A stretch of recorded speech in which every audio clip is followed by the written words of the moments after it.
Hi guys, Jace here. Today was a good day because Specialized released the new 2023 version of the Turbo Levo SL. We're going to have a look at it, we're going to have a look at the differences, and I've got them both here so you can have a look at the styles and choose which one you would like, but I'm pretty sure it will be the updated version. Here they are side by side. It's raining cats and dogs apart from that horrible color. It is supposed to be blaze. I'm sure some people would like it. You can see there's no crossbar protecting one side of the rear suspension.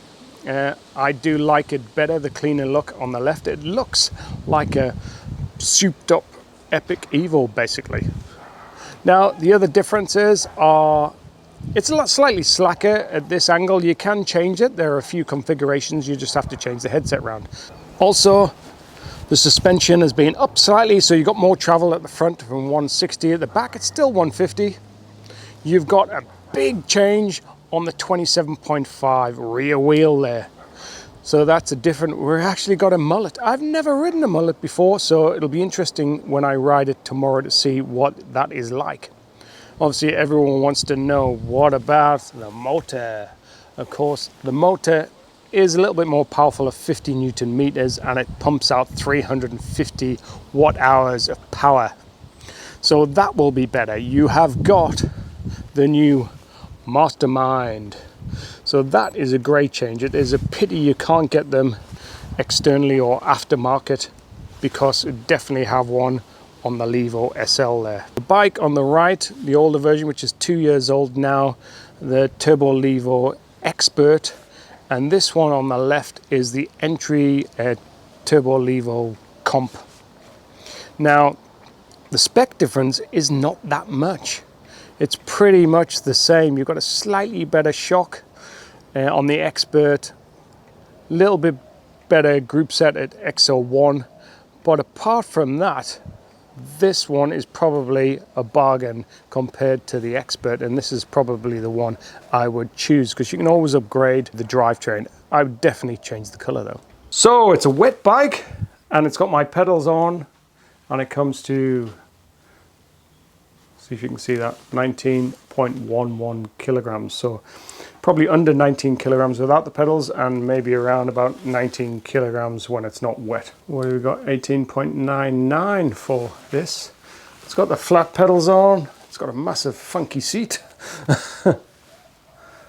So it is a bit lighter. Right, now here at Wood Hill, here to try out the brand new 2023 Turbo Levo SL. Now, of course, I'm not a professional reviewer. It's my first ride on it, so yes, I'm gonna see how it rides, but I think the main thing I want to know is, one, how much more powerful the motor is. Number two, is it still whiny? What's the noise like? And number three, how far it's going to go on its still kind of pitiful 320 watt battery. What I'm going to do is just have it on turbo for the whole way, just to see what I get out of it, what range I get out of it. After that, I will plug in the range extender and see how it rides on the trail setting and the eco setting. Let's go. Here we go, 100% battery, turbo, start my Wahoo, and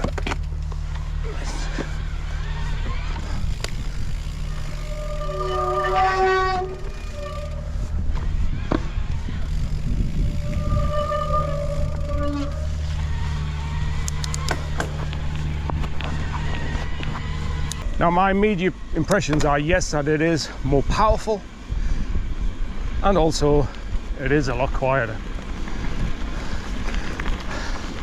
I was quite skeptical when they said it was around that 35% quieter. But whereas the older Turbo Levo SL was very whiny, this guy isn't. It's just a kind of low hum, because don't forget, this is on turbo. We'll also see what it's like on some steeper stuff. The mission control is so much better. You can see it going down. Can't believe I used 5% already, but it was 100% charged.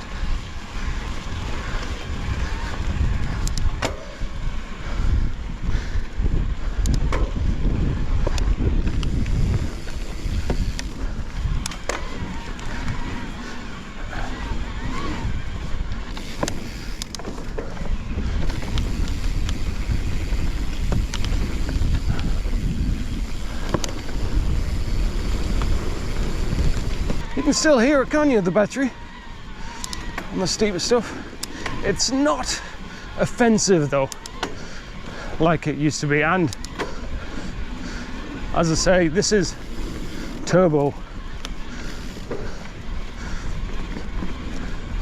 so it's working to its kind of 320 watt max. Okay, first bit of little techie downhill stuff. See how it goes. A bit cautious. This is wet. Feels nice and planted. Quite hoppy.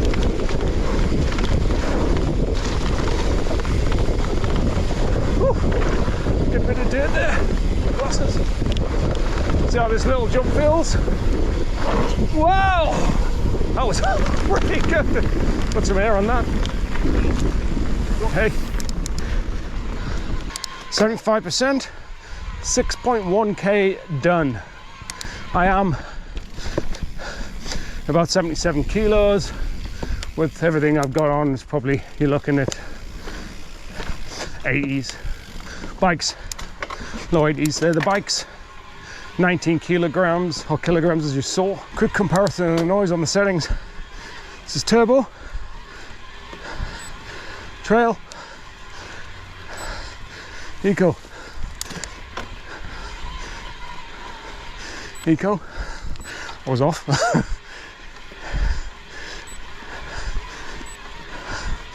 Actually, whew, doesn't sound much different in either settings, which I was surprised at. I thought turbo would be a lot more whinier than the other two. Or I think I'll stop saying whinier and just noisier now, because it's not whinier anymore. It doesn't whine. Unlike me, up a hill on my XC bike. Now that's whine. So let's talk about future-proofing then. Is this bike future-proofed enough for you? We all want a bike that we don't have to update or change in the next, 2 years, 3 years, beyond that. Now, Specialized have done well in this frame. 3 adjustable options up front, 3 in the rear. I'm riding it now in the middle section up front.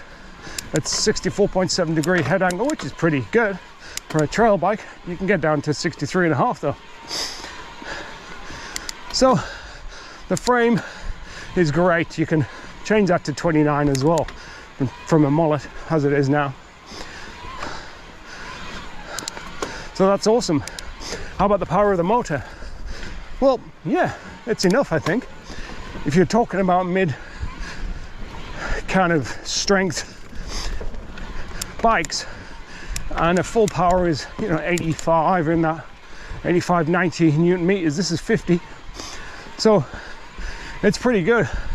Yeah, and it wouldn't surprise me if it's on par power wise, even though the numbers are different to the 60 Newton meter motors that are out there.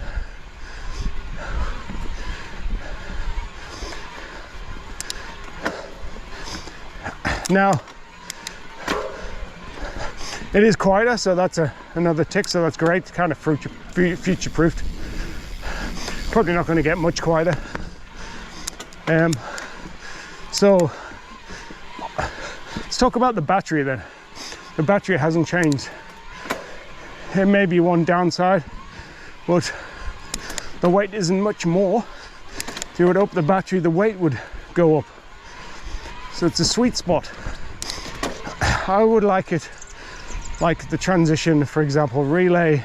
I think that battery is a little bit bigger, just over 400 watts. This is 320. It's slightly on the low side. I think it's 320. I'll check. But it looks like I'm going to get, over 20 Ks out of this today. Ooh, in not as perfect conditions. And ooh, it's a bit sloppy here. and that's on full 100%. If I was to put it on trail, and I did the video on the SL, the previous SL, I got kind of 45k close to out of this baby. So it depends what you've got, of course, on mission control, but you can quite easily do that.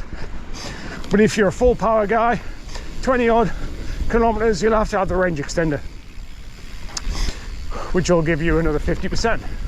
Now this is super steep, so let's see what we do.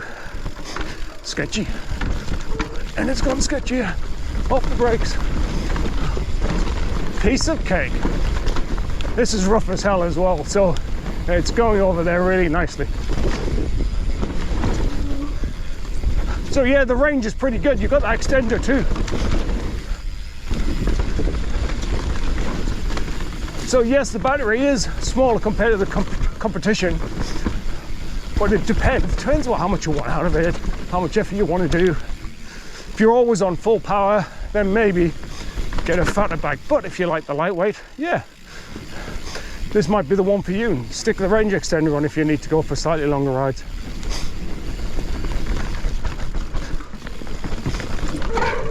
Whoa, nearly lost the front, but it was good, saved it. The soft stuff. Now, let's talk about the Kenevo if you want more travel. Like maybe I do, I don't know yet. But if they update the Kenevo pretty soon, that will have all the good aspects of this. Are they going to put a bigger battery in it, but it's got longer travel? So that will be a good bike. Be nice if they let you know when they were going to update it though. Now this is normally rough as hell, and it feels pretty nice, even on the rhythm and even on the rhythm and the Float X.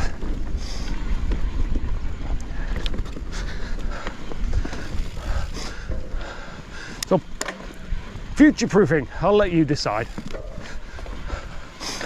but it isn't far off. How are you going? Good ride? Yeah, just started out, so just getting the legs warmed up. Cool. Nice colour. It's funny. I don't. Is that what you think, or is that, Actually, it's a demo bike? It is a demo bike. Yeah. Yeah. Well, it goes with the gloves. Yeah, well, that's. Are they I got borrowed the. as well to go with No, the no. I thought I'd get the gloves out especially. Someone else just saw that and went, oh, I like that colour. I was a bit in two minds actually, but no. Oh, yeah, it'll grow on you, I think. Yeah, so the numbers have gone to amber on the Mastermind, 11% of battery left, and I've just clocked over 20 kilometers.